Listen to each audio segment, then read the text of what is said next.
मैं ये बिलीव करता हूँ, मेरा ये विश्वास है कि परमेश्वर आज आपको और मुझे, हम सबों को आज अपने वचन के द्वारा आशीषित करने जा रहा है। एक परमेश्वर के दास ने ऐसा कहा, एक प्रचारक को सिर्फ पूरे हृदय के साथ नहीं पर एक खुली बाइबल के साथ सुनना भी बहुत ज़रूरी है। कई सारे जो लोग हैं वो बहुत ही होल हार्टेडली एक प्रीचर को सुनते हैं, लेकिन उनको अपनी बाइबल को भी ओपन करके सामने रख के जब वो प्रचार करते हैं तब उनको सुनना चाहिए, ताकि वो जान पाएँ कि जो प्रचार हो रहा है क्या वो बिब्लिकल है कि अनबिब्लिकल है। तो मैं आज आपसे विनती करता हूँ, आप में से हर व्यक्ति आज खुले दिल से, खुली बाइबल से परमेश्वर के वचन को सुने और समझे और आप आशीषित होंगे। मैं सबसे पहले धन्यवाद करता हूँ उस महान परमेश्वर का जिसका नाम मैं हूँ है, जो आकाश और पृथ्वी का मालिक है, जो था, जो है, जो आने वाला है, जो जगत की ज्योति है, जो जीवन की रोटी है, जो हमें बचपन से लिए फिरता है। आइए, इससे पहले कि हम आज के वचन में आए, मैं चाहता हूँ हम अपने फेथ को एक बार फिर से रिवील करें। आप सभी जानते हैं कि जब स्वर्गदूत ने जकरिया से कहा कि तुझे एक बेटा पैदा होने वाला है, तो उसका नाम ये रखना, वो ये करेगा, ये नहीं करेगा, सारी डिटेल्स दी। तब जॉन की खबर सुनने के बाद जकरिया ने ऐसा कहा, ये कैसे होगा, मैं कैसे मान लूं?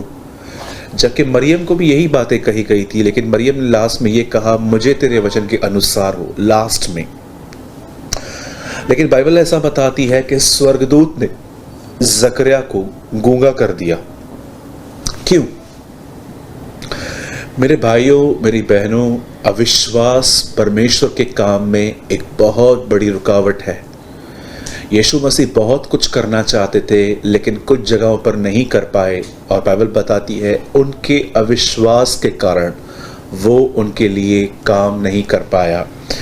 मरियम ने भी ये पूछा था कि ये कैसे मान लूं, मैं तो कुंवारी हूं, लेकिन लास्ट में उसने ये भी कहा था, मुझे तेरे वचन के अनुसार हो। लेकिन जकरिया ने डायरेक्ट बोल दिया, मैं तो बूढ़ा हूं, मैं कैसे मान लूं।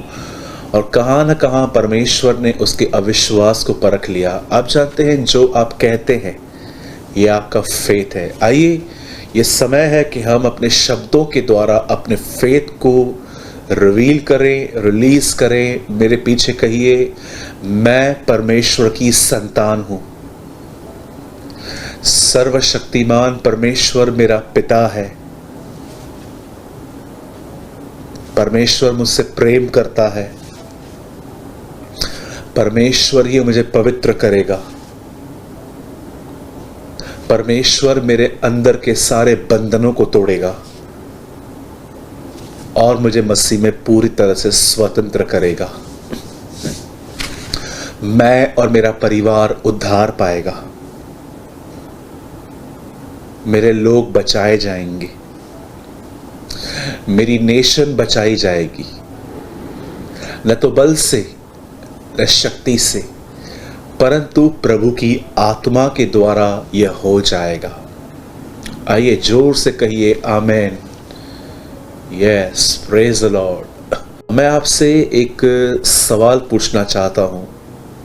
जैसे आप सभी जानते हैं कि मैं हमेशा वर्ड स्टार्ट करने से 10-15 मिनट पहले आपको एक काउंसलिंग देने की कोशिश करता हूं, जो आपको डेली लाइफ में काम में आती है। आज एक काउंसलिंग है और उस काउंसलिंग के अंदर एक क्वेश्चन है आपके लिए। एक दिन ऐसा हुआ कि यीशु मसीह ने अपने चेलों को कहा, आओ झील के उस पार चलें। चेले और यीशु एक बोट में बैठ गए और बाइबल बताती है रास्ते पर बहुत तूफान आया, हवाएं चल रही थी और पानी जो था, वो लहरें जो थी वो बोट में आना स्टार्ट हुई। बाइबल बताती है कि जब ये हो रहा था तब उसके चेले बहुत घबरा गए। ये तूफान सच में बहुत ज़्यादा भयंकर था। उसका कारण जानते हैं क्या था? यीशु के साथ मछुआरे थे। पतरस मछुआरा था, अंद्रयास मछुआरा था, याकूब और यूहन्ना भी फिशरमैन थे। और मैं बिलीव करता हूँ एक मछुआरा जानता है कि पानी का बहाव क्या होता है, लेकिन अगर एक मछुआरा डर जाए तो इसका मतलब तूफान बहुत खतरनाक था, क्योंकि छोटी मोटी बातें तो ये फेस करते होंगे, लेकिन उन दिनों में इन्होंने कुछ ऐसा फेस किया कि वे डर गए, घबरा गए। और बाइबल ऐसा बताती है कि उन्होंने यीशु को जगाया। यीशु जैसे उठे, लिखा है यीशु सोए हुए थे, और जैसे यीशु उठा, यीशु ने तूफान को कहा थम जा, शांत हो जा। और उसके बाद ऐसा लिखा गया है कि यीशु ने तूफान को शांत करवाने के बाद उनसे एक सवाल पूछा, और ये सवाल आपके लिए भी है। यीशु ने कहा तुम्हारा विश्वास कहाँ था? Where is your faith? आज मैं आपसे पूछना चाहता हूं, प्रॉब्लम्स के अंदर हम सब कैसे हो जाते हैं, कितने डीले हो जाते हैं, कितना प्रेशर हो जाता है हमारे ऊपर। आज परमेश्वर आपसे कहता है, परमेश्वर आपसे कहता है आपका विश्वास कहाँ है? ये तूफानों में क्वेश्चन पूछा गया था डिसाइपल्स से। आज आपके लाइफ में भी बहुत सारे तूफान हो सकते हैं, बहुत सारी प्रॉब्लम्स हो सकती हैं तरह तरह की। आज परमेश्वर आपसे कहता है आपका विश्वास कहाँ है? मेरे भाइयों, मेरी बहनों, यीशु ने ये नहीं कहा तुम्हारा उपवास कहाँ है, तुम्हारा प्रार्थना कहाँ है। यीशु ने उनसे कहा तुम्हारा विश्वास कहाँ है। विश्वास अकॉर्डिंग टू बाइबल, परमेश्वर के वचन के अनुसार एक बहुत बहुमूल्य चीज़ है। पतरस में लिखा गया है your Holi faith is so precious. अपने अति पवित्र विश्वास में एक जगह लिखा गया है बढ़ते जाओ। यीशु मसीह ने लोगों से कहा जैसा तुम्हारा विश्वास है वैसा ही तुम्हारे लिए होगा। मेरे भाइयों, मेरी बहनों, हमें इस बात को समझना है, इस बात को जानना है कि हमें प्रतिदिन विश्वास की ज़रूरत है, और आपको प्रतिदिन अपने फेथ को वर्ड ऑफ गॉड देना है ताकि वो स्ट्रॉन्ग बने।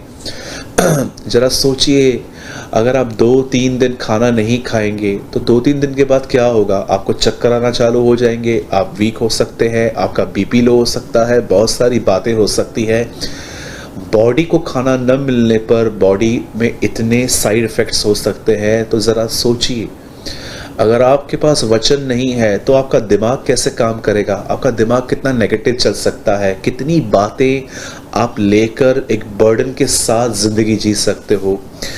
यीशु ने क्यों उनसे कहा कि विश्वास कहाँ है? क्योंकि विश्वास ही वो चीज़ है जो माउंटेन्स को हिला सकती है, पहाड़ों को हिला सकती है। बाइबल बताती है विश्वास ही से नूह ने जलियान बनाया, विश्वास ही से हाबिल ने बलिदान चढ़ाया, विश्वास ही से इब्राहिम ने बच्चा पाया, सारा ने गर्भ धारण करने की ताकत पाई, यहोशू ने शहर पना गिराई, मूसा ने लाल समुंदर 2 भाग कर दिए।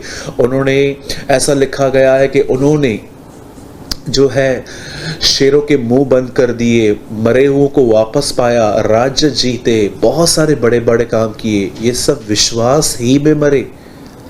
अगर एक व्यक्ति में विश्वास ही नहीं है, वो अपनी ज़िंदगी में बढ़ कैसे सकता है? पृथ्वी पर जो करेंसी चलती है पैसा है, लेकिन याद रखिएगा हेवन में जो करेंसी चलती है वो है फेथ, विश्वास। इसीलिए यीशु मसीह ने उनसे एक बात पूछी, तुम्हारा विश्वास कहाँ था? ये विश्वास कंफर्टेबल जोन में नहीं पूछा गया था। ये विश्वास तब पूछा गया जब तूफान आया था। विश्वास सिर्फ तूफानों में ही पता चलता है कि वो कहाँ है। अब आप ये कह सकते हो कि ब्रदर विश्वास तो उनको था ना, इसलिए तो उन्होंने यीशु को जगाया। लेकिन मैं आपको बताना चाहता हूँ, यीशु ये उम्मीद कर रहा था कि ये वही लोग हैं जिन्होंने दुष्ट आत्मा को कमांड किया था, दुष्ट आत्मा निकलती थी, बीमारों को कमांड किया था, बीमार ठीक होते थे। ये वही लोग हैं, इनको तूफान को भी यही बोलना था, इस यीशु के नाम से जो हमारे बीच में है, हम आज्ञा देते हैं शांत हो जा, और तूफान उनकी बात मान लेता। मेरे भाइयों, मेरी बहनों, ज़िंदगी चैलेंजेस से भरी हुई है। बहुत सारी और भी समस्याएं हमारे ज़िंदगी में आगे चल के आ सकती हैं। अगर कोई चीज़ आपको रिलैक्स करती है प्रॉब्लम्स में, तो वो है फेथ, वो है विश्वास। विश्वास क्या है? विश्वास ये है कि परमेश्वर मेरा पिता है, वो मुझसे प्यार करता है और मैं भी उससे प्यार करता हूँ, और मेरे लिए जो कुछ भी होगा परमेश्वर उसमें से भलाई उत्पन्न करेंगे। ये हमारा फेथ है, ये हमारा विश्वास है। हम परमेश्वर को ये नहीं कहते हैं कि तुझे मेरे लिए ये करना ही होगा। हम परमेश्वर को यही कहते हैं, प्रभु मैं आपसे प्रेम करता रहूँगा और आप मेरे जीवन में अपनी मर्जी पूरी करना और मेरे लिए सारी बातों में से भलाई उत्पन्न करना। मैं फिर से कहना चाहता हूँ, अपने फेथ को फीड करना सीखिए, अपने विश्वास को प्रतिदिन खाना दीजिए, और विश्वास का खाना है परमेश्वर का वचन। आप में से हर व्यक्ति के अंदर विश्वास है। मैं नहीं कहता हूँ कि आपने विश्वास खो दिया है। बाइबल में यीशु मसीह ने बहुत बार कहा, हे अल्पविश्वासी। अल्पविश्वासी का मतलब जिनका फेथ कम ज़्यादा अप डाउन होता रहता है।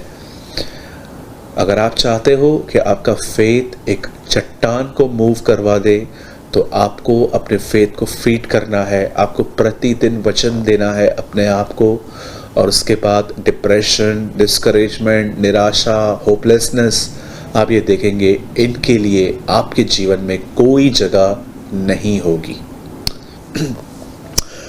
मैं धन्यवाद करता हूँ प्रभु का। मैं बिलीव करता हूँ कि आपने ज़रूर कुछ लर्न किया होगा कि आपका फेथ कितना इम्पोर्टेंट है। आइए, ये समय है,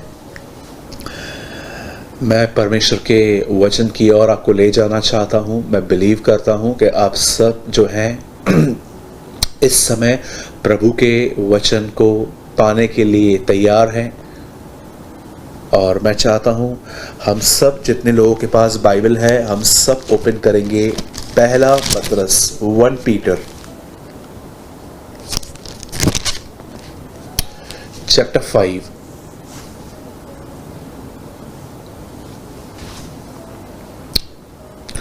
पहला पतरस और इसका 5वां अध्याय।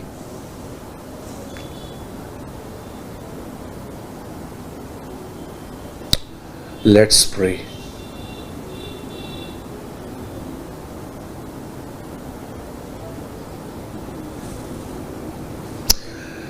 हमारे जिंदा और महान प्रभु परमेश्वर, आकाश और पृथ्वी के मालिक, तू था, तू है, तू आने वाला है। तू महान है, तू दयालु है, तू अनुग्रहकारी है। प्रभु मरियम आपके पैरों पर बैठ के आपको सुन रही थी। आज हम भी प्रभु जी आपके पैरों के करीब आते हैं, और प्रभु हम आपसे कुछ सुनना चाहते हैं। मनुष्य केवल रोटी ही से नहीं, परंतु हर एक उस वचन से जो तेरे मुंह से निकलता है जीवित रहता है। होने दे प्रभु जी कि आज तेरी आवाज़, तेरी वाणी हम तक पहुंच पाए। हम अपने हाथों को फैलाकर तुझसे दया और अनुग्रह मांगते हैं कि प्रभु हम पे कृपा करना, हम पर करुणा करना। हम तुझसे ये विनती करते हैं, धन्यवाद देते हैं प्रभु जी, आपने हमारी दुआओं को सुना। हम आपको सारी महिमा आदर देते हुए दुआ को यीशु के नाम में मांगते हैं पिता, आमीन आमीन। मैं आपके लिए पढ़ रहा हूँ पहला पतरस उसका 5वां अध्याय और उसका 7वां वचन आपकी स्क्रीन पर है। अपनी सारी चिंता उसी पर डाल दो, क्योंकि उसको तुम्हारा ध्यान है। अपनी सारी चिंता उसी पर डाल दो, क्योंकि उसको तुम्हारा ध्यान है। मैं सबसे पहले आपको समझाना चाहता हूं ध्यान होता क्या है। और जितनी मदर्स हैं, जिनको छोटे बच्चे हैं, मुझे लगता है आप इसे बहुत अच्छे से समझ सकते हो। जब एक वुमन को, जब एक लेडी को एक बच्चा पैदा होता है, जब उसका बच्चा छोटा ही होता है, सिर्फ 15 या 20 दिन का, आप जानते हैं सोने से पहले वो आखिरी बार, जहां तक मैं जानता हूं, वो अपने हस्बैंड को नहीं, वो अपने बच्चे को देखती है कि वो सोया है कि नहीं। और जब वो उठती है तो वो पहली चीज ये देखती है कि बच्चा सोया है या उठा हुआ है। किचन में काम करते टाइम वो बार बार देखती रहती है कि बच्चा क्या कर रहा है, कहीं पलंग पे तो नहीं चढ़ गया, क्या वो ठीक से खेल रहा है, क्या वो काम कर रहा है, क्या कर रहा है वो। आप जानते हैं इसे क्या कहते हैं? इसे कहते हैं ध्यान। आप भले ही 100 काम कर रहे हैं, लेकिन आपका मन, आपका ध्यान आपके बच्चे में है। इवन कई बार आपने देखा होगा कि जब आपके बच्चे बीमार पड़ते हैं, जब बड़े हो जाते हैं, जब वो बीमार पड़ते हैं या वो हॉस्पिटल में एडमिट हो जाते हैं, कई बार आप घर में रहते हैं, काम करते हैं, लेकिन आपका पूरा दिमाग जो है वहाँ पर रहता है। आप बार बार जानने की कोशिश करते हैं कि बच्चा कैसा है। इससे कहते हैं ध्यान। बस यहाँ पर एक बात बता रहा है, वो कह रहा है हमारे पास बहुत सारी चिंताएं रहती हैं। बिजनेस कैसे चलेगा, जॉब कब मिलेगी, लॉकडाउन में बहुतों की जॉब चली गई और हमारे पास चिंता रहती है हमारी शादी कैसे होगी। जिनकी शादी हो गई है, बच्चा नहीं हो रहा है, उनको ये चिंता होती है बच्चा कब होगा, वगैरह वगैरह। बहुत सारी बातें हमारे पास रहती हैं। और कभी कभी जैसे सांस लेना एक अनकॉन्शियस एक्ट है। आप सांस ले रहे हैं, आपको पता भी नहीं चल रहा है, लेकिन अगर आप 2 मिनट अपने नोज को पकड़ लो, बंद कर लो, तो आपको तकलीफ होगी और आप जान जाएंगे कि हाँ, मैं ऑक्सीजन ले रहा हूँ। कई सारे लोग इस बात को पहचान ही नहीं पाते हैं कि वो अपने लाइफ में एक बहुत बड़े बोझ के साथ जी रहे हैं अनकॉन्शियसली। उन्हें पता ही नहीं है कि वो इतनी सारी चिंताओं को, इतनी सारे इवेंट्स को अपने लाइफ में लेके चल रहे हैं और ज़िंदगी चिड़चिड़ी, परेशान, और बहुत बार हम हताश हो जाते हैं और ये पूरी फ्रस्ट्रेशन हमारे बिहेवियर में दिखाई देती है। मेरे भाइयों, मेरी बहनों, मैं आपको आज एक बहुत ही अच्छा वचन बता रहा हूँ कि परमेश्वर ने आपको एक आज्ञा दी है। वो कहता है कि अपनी सारी चिंताएं तो मुझे दे दो, क्योंकि मुझे तुम्हारा ध्यान है। जब एक माँ सोने से पहले अपने बच्चे को देखती है, उठने के बाद अपने बच्चे को देखती है, जब वो अपने बच्चों का इतना ख्याल रख सकती है, तो ज़रा सोचिए परमेश्वर हमारा कितना ख्याल रखता होगा। और परमेश्वर हमें अपने बच्चों की तरह ही ट्रीट करते हैं। दाऊद कहता है वो मेरा उठना और मेरा बैठना जानता है, और बाइबल ऐसा बताती है दूर से वो मेरे विचारों को जान लेता है। आप जानते हैं परमेश्वर आपकी कितनी छोटी छोटी बातों की भी केयर करता है। आज मैं आपको थोड़ा एक्सप्लेन करना चाहता हूँ। कई सारे लोग कहते हैं कि परमेश्वर सिर्फ बड़े बड़े मैटर्स को सॉल्व करता है। अगर मेरा डिवोर्स होने वाला है तो परमेश्वर से बात करो, बिजनेस बंद हो गया है तो परमेश्वर से बात करो, कोई बड़ी प्रॉब्लम आई है तो परमेश्वर से बात करो। बहुत सारे जो लोग हैं ना, परमेश्वर को तभी पुकारते हैं जब वो कहाँ ऐसे अटकते हैं जो काम उनसे हो ही नहीं सकता।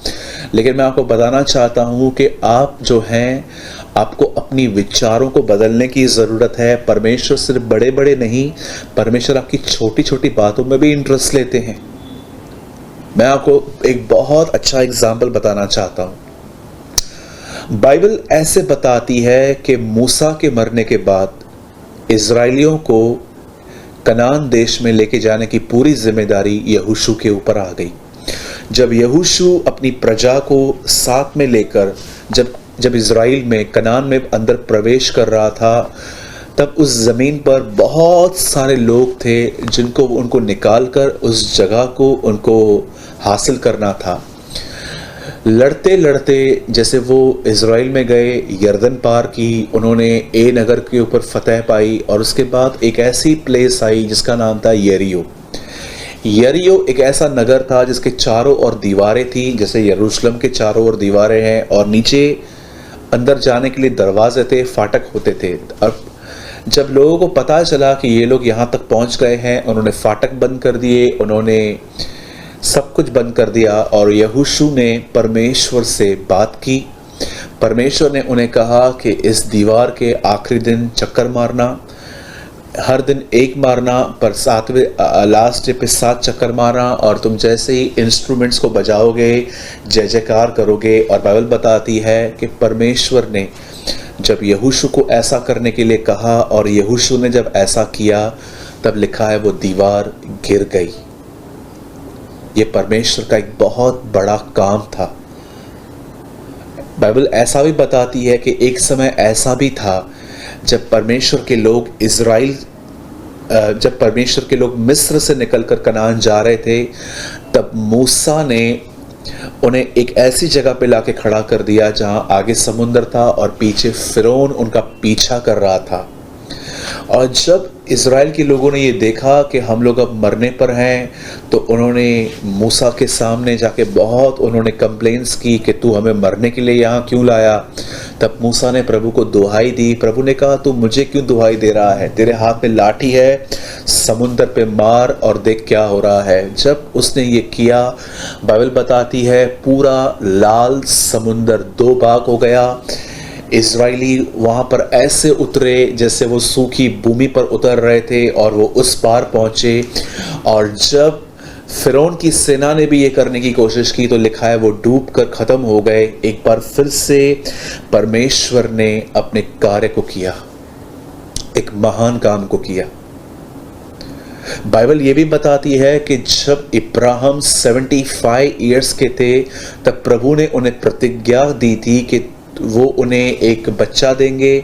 और परमेश्वर ने इस बच्चे को देने में थोड़ी देर की, क्योंकि कहाँ न कहाँ इब्राहिम को अब भी स्वयं पर भरोसा और विश्वास था। लेकिन एक टाइम ऐसा आया जब इब्राहिम पूरी तरह से परमेश्वर पर डिपेंड हो गए, तब प्रभु ने उन्हें एक बेटा दिया, वो भी 100 साल की उम्र में। ज़रा सोचिए, अगर आपके पास 100 साल का एक व्यक्ति, एक नवजात, एक नए शिशु को आपके पास ले आए, तो आप क्या कहोगे, ये आपका पोता है? लेकिन वो अपने बेटे को अपने साथ में लिए हुए था। ये परमेश्वर ने किया था। हम तो सोचेंगे शायद ये इनका पोता होगा, इनके बेटे ने इनको दिया होगा कि बड़े डैडी के साथ घूमते रहो। लेकिन बाइबल बताती है कि ये उसका बेटा था। परमेश्वर ने 100 साल की उम्र में एक व्यक्ति को बेटा दिया, सारा को कंसीव करने की ताकत दी। परमेश्वर ने एक बार फिर से एक महान काम किया। आप जानते हैं, बाइबल ऐसा बताती है कि इज़राइल का एक दुश्मन था जिसका नाम था गोलियत। वचन कहता है वो इज़राइल को दिन रात ललकारता था। सब लोग उससे डरते थे क्योंकि वो एक दानव था, बहुत बड़ा व्यक्ति था। उसके जो हथियार थे वो ही बड़े वजनदार थे। लेकिन एक दिन दाऊद ने जब उसे देखा, दाऊद ने डिसाइड किया कि दाऊद उसे ख़त्म करेगा। और दाऊद वहाँ गया 5 पत्थर लेके, दाऊद ने गोफन में घुमाकर जैसे उसे मारा। बाइबल बताती है वो नीचे गिरा और दाऊद ने उसे ख़त्म किया। एक बार फिर से परमेश्वर ने एक बहुत बड़ा काम किया। दानियल भी जब सिंहों की मान में जब वो अंदर गया, बाइबल ऐसा बताती है कि परमेश्वर ने उस गुफा में कहाँ न कहाँ परमेश्वर ने उस गुफा में एक ऐसा काम किया कि उसको शेर टच तक नहीं कर रहे थे। ये सारे महान काम इब्रानियों के 11 अध्याय में अगर आप पढ़ेंगे तो लिखे हैं कि परमेश्वर ने पुराने नियम में इतने बड़े बड़े काम किए थे। मेरे भाइयों, मेरी बहनों, मैं आपको ये बताना चाहता हूँ, yes, our God is mighty to save. हमारा परमेश्वर बचाने में सामर्थी है, मैं मानता हूँ इस बात को। लेकिन आपको आज ये भी बात जाननी है कि परमेश्वर जो इतने बड़े बड़े काम करता है, वो आपसे इतना प्यार करता है कि वो आपकी छोटी छोटी निराशाओं में, परेशानियों में भी आपके साथ बना रहता है। कई बार हम बड़े बड़े कामों को परमेश्वर के हाथों में दे देते हैं और छोटी छोटी बातों पर निराश रहकर हम निकल जाते हैं। मैं आज आपको कंप्लीट सरेंडरनेस सिखाना चाहता हूँ कि अपनी चिंताओं के विषय में पूरी तरह से परमेश्वर को दे दीजिए। आप जानते हैं, यह वही परमेश्वर है जो पुराने नियम में था, जिसने लाल समुंदर को दो भाग किया, यरीहो की शहर पनाह गिरा दी, दानियल के समय में सिंहों के मुंह बंद कर दिए, इब्राहिम को 100 साल की उम्र में बेटा दे दिया। एक ऐसा परमेश्वर जिसने नूह के समय में नूह को बचा लिया, एक ऐसा परमेश्वर जिसने बेबीलोन का टावर गिरा दिया, एक ऐसा परमेश्वर जो एक महान काम करते करते आगे बढ़ रहा था। अब देखिए, जब वही परमेश्वर हमारे बीच में यीशु मसीह बनकर आया, तब वो एक जगह पे क्या कर रहा था। बाइबल ऐसा बताती है, एक समय था यीशु मसीह जो परमेश्वर का प्रतिरूप है, इंग्लिश में लिखा गया है he is a visible image of the invisible God, न दिखने वाले परमेश्वर का प्रतिरूप है वो। जब यीशु हमारे बीच में आया, मरने से एक रात पहले उसने दुआ की, वो अरेस्ट हुआ जबकि उसने कोई पाप नहीं किया था, उसकी दाढ़ी खींची गई, उसे कोड़े मारे गए, उसके सर पे सरकंडा मारा गया, वो लहूलुहान हो गया। उसके बाद उसे एक लकड़ी दी गई जिसे उठाते उठाते वो एक पहाड़ पे चढ़ गया और वहां पर जाने के बाद उसे कीले मारे गए। बाइबल ऐसा बताती है कि उसके पैरों में कीले डाल दिए गए और उसे टांग दिया गया और वहां पर वो ये प्रार्थना करने लग गया, हे पिता इन्हें माफ कर, ये नहीं जानते हैं ये क्या कर रहे हैं। और बाइबल बताती है उसके बाद वो मुर्दों में से जी उठा। 3 दिन के बाद जब वो मुर्दों में से जिंदा होने के बाद बाइबल ऐसा बताती है, the word of the Lord said, परमेश्वर का वचन कहता है, वो मरियम पे प्रकट हुआ, चेलों पे प्रकट हुआ। लेकिन मैं आपको एक विजिटेशन बताना चाहता हूं उनकी। बाइबल बताती है जब चेलों ने देखा कि प्रभु मर चुका है, तब वे लोग अपने अपने काम में लौट गए। और आप जानते हैं जब वो मछुआरे थे और जब वो लौट गए तो उन्हें उस दिन उन्हें कुछ भी नहीं मिला। और जब वो वापस लौट रहे थे तब बाइबल ऐसा बताती है कि यीशु मसीह उनसे मिले और यीशु ने उनसे बात की, लेकिन वो पहचान नहीं पा रहे थे। और बाइबल ऐसा बताती है कि यीशु मसीह को जब वो मिले तब जानते हैं यीशु ने उनको क्या कहा, आओ भोजन करो। यीशु वहां पर एक मछली पका रहे थे। जैसे वो असफल होकर जब वो वापस लौट रहे थे तब यीशु ने उनको कहा, आओ भोजन करो। क्यों? मेरे भाइयों, मेरी बहनों, यीशु जानता था इन्होंने बहुत मेहनत की है, इनको कुछ नहीं मिला है और ये भूखे होंगे। ये वही परमेश्वर है जिसने यरीहो की दीवारें गिरा दी। ये वही परमेश्वर है जिसने लाल समुद्र को 2 भाग किया, इब्राहिम को बेटा दिया, नूह को बचाया, दानियल को बचाया, शद्रक मेशक अबेदनगो को आग के पट्टे में निकला। अब ये वही परमेश्वर है जो अपने बच्चों के लिए मछली पका रहा था, क्योंकि उन्हें पता था इन्होंने बहुत मेहनत की है, ये भूखे होंगे, मैं इन्हें कुछ सर्व कर दूं। मेरे भाइयों और मेरी बहनों, परमेश्वर न केवल आपके बड़े बड़े कामों में, पर परमेश्वर आपकी छोटी छोटी बातों में भी आपका इंटरेस्ट लेता है। आज मैं आपसे पूछना चाहता हूं, क्या आप बहनें जब खाना बनाती हैं तो क्या आप उसे कहती हैं, खुदा मैं एक अच्छी कुक नहीं हूं, लेकिन अगर आप थोड़ा हाथ बटा दें तो मैं खाना बहुत अच्छा बना लूँगी। जब आप बहनें देखती हैं कि आपके बच्चे आपकी बात नहीं मानते और आप अपना टेम्पर खोने पर हैं, आप प्रभु से कहती हैं कि प्रभु मैं फ्रस्ट्रेट ना हूँ, मैं परेशान ना हूँ, मुझे पेशेंस दे। आप भाई लोग जो जॉब और बिजनेस कर रहे हैं, कई बार आपने देखा होगा कि बिजनेस डाउन होता है, क्या आप परमेश्वर से बात करते हैं कि प्रभु मेरा बिजनेस डाउन है, मेरी जॉब में मुझे फेवर नहीं मिल रहा। मेरे भाइयों, मेरी बहनों, याद रखिए इस बात को, परमेश्वर चाहता है कि आप उससे सब कुछ शेयर करें, आप अपने आप को उसके सामने खाली करें। एक हॉस्पिटल में एक ऑपरेशन रूम के ऊपर लिखा था, जहाँ पर हार्ट की सर्जरी होती थी, वहाँ लिखा था दिल खोल लेते अगर यारों के साथ, तो आज नहीं खोलना पड़ता औजारों के साथ।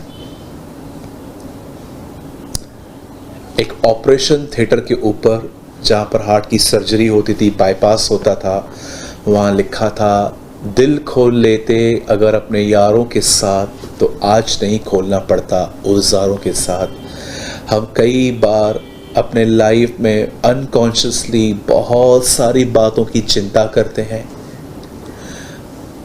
मैं जानता हूँ आप में से कुछ लोग ज़रूर इस बातों को सुन के रोते होंगे कि हमारा परमेश्वर कितना महान है, वो हमारे लिए बड़े बड़े काम तो करता ही है, लेकिन वो हमारी छोटी छोटी बातों पर भी ध्यान देता है कि हमारे पॉकेट में कितने पैसे हैं, हमारी तबीयत कैसी है, हमारे परिवार में हमारा कितना